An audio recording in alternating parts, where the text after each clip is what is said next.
Let's use a real life example now. We're going to build a will using the demo docs that ship with the Pythagoras program. To begin a document assembly session, it's simply a matter of clicking the document assembly button. It's the third one from the left in the Pythagoras toolbar. Click that and the document assembly libraries and books screen appears. You'll notice the name of the library is the one that ships with the program, DocAssembly Demo. We have several books that shipped. A book is merely a collection of files in a folder. The wills book refers to the documents in the wills folder. We select wills, we click the next button. Pythagoras will instantly read all of the files in that folder. It found 25 of them, and it will display them in the left-hand column of the document assembly clause selection screen. We would select however many items would properly make up the document we are trying to create for our client or for our customer.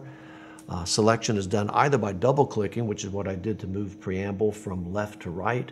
You can also single-click, click the Add button, or use any of the standard list selection functions that come with Word. Click on one, hit the Control button, click on any number of other items that you wish. I'm going to scroll all the way down to the bottom and pick up the signature block, and just click the Add button to move all of them over. Click the Next button, and the document is quickly and instantly assembled. You're seeing this in real time, so that's how fast it took to assemble the 6 or 7 or 8 paragraphs that we had selected. And we are now ready to personalize this document. You'll notice the variables. This variable is in Times New Roman font 16 pitch and bold. This one is also bold, but it's in 12 pitch.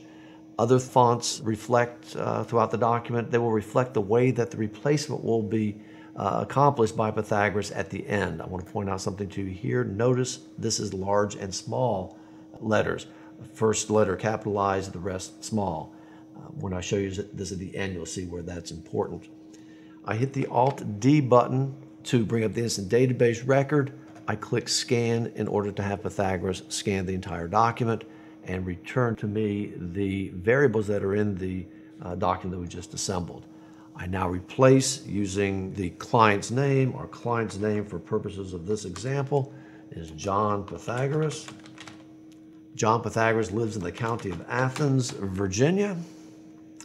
And since he's the husband, he's going to be giving the property to his wife. We make that selection there from the multiple choice list.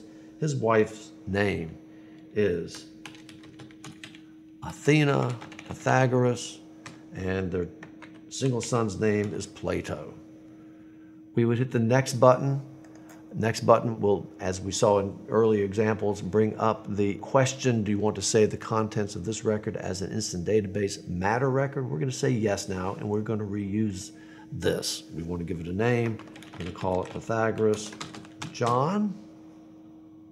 Click the OK button to save the record, and the replacements are now instantly made. Let me review with you the fonts. Remember, this one was 16 pitch, Times New Roman, all caps. This one, Times New Roman, all caps, 12 pitch. Same with the wife, same with the child. Scroll down to the bottom of the document. You'll notice now, after replacement, John Pythagoras at this stage is uppercase and lowercase letters. It is the source document, the base document, that controls the way that text comes in during the replacement phase of the personalization of the document. We then might take this document, proofread it, of course, make sure everything's okay, and save it out.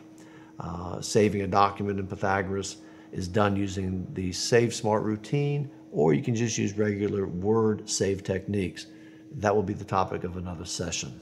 I'm just going to close out this document, and I need you to do a little bit of imagining with me. I'm now going to create a new document. It's still going to be a will, but let's pretend that it's a different type of document. The purpose of this is to show you how the instant database itself works.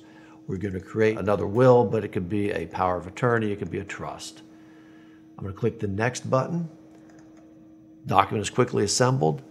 I hit the Alt-D key combination to bring up the instant database. But instead of clicking Scan, I simply want to go back to the client that we had prepared a document for before, Mr. Pythagoras, and I don't have to retype in any of the information. I can correct the data if I needed to, but I don't need to do so in this case. I just simply want to press the Next button, replacements are instantly made, and I have the second document for the client, the third document, or the fourth document, as the case may be.